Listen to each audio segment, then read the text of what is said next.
Bonsoir à tous, bienvenue dans ce nouvel épisode de notre rendez-vous « Un homme, une histoire ».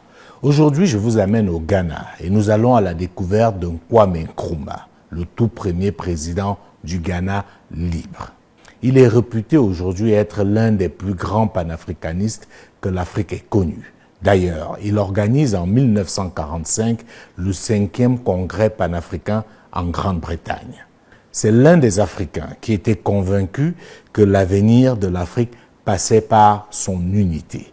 Il faut le dire, il est l'un des pères fondateurs de l'Organisation de l'Unité africaine en 1963, la fameuse OUA. Et justement, cette même année-là, il publie son célèbre livre « L'Afrique doit s'unir ».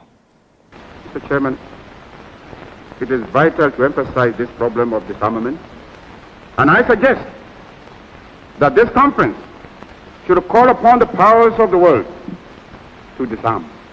Monsieur le Président, il est essentiel d'insister sur le problème du désarmement. Je propose que cette conférence appelle toutes les puissances du monde à désarmer. Elles doivent désarmer pour s'assurer qu'elles ne peuvent pas se frapper les unes les autres. Donnons-leur une maxime positive. Si vous voulez la paix, cessez de préparer la guerre. Pourquoi la guerre et pourtant il n'y a pas de paix? Hier encore, l'Union soviétique a fait exploser son engin nucléaire. Only last night, the Soviet Union exploded a nuclear device. This is a shock to me. Ce fut un choc pour moi et pour vous tous.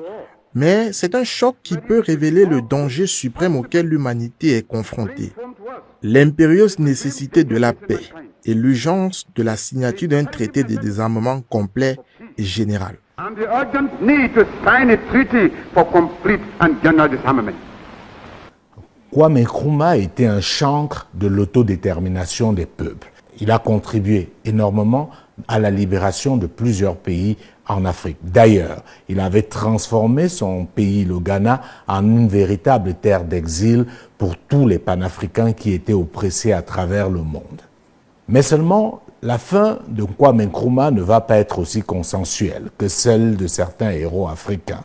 Il va, du fait d'avoir été proclamé président à vie, être victime d'un coup d'État et se retrouver en exil où il trouvera finalement la mort.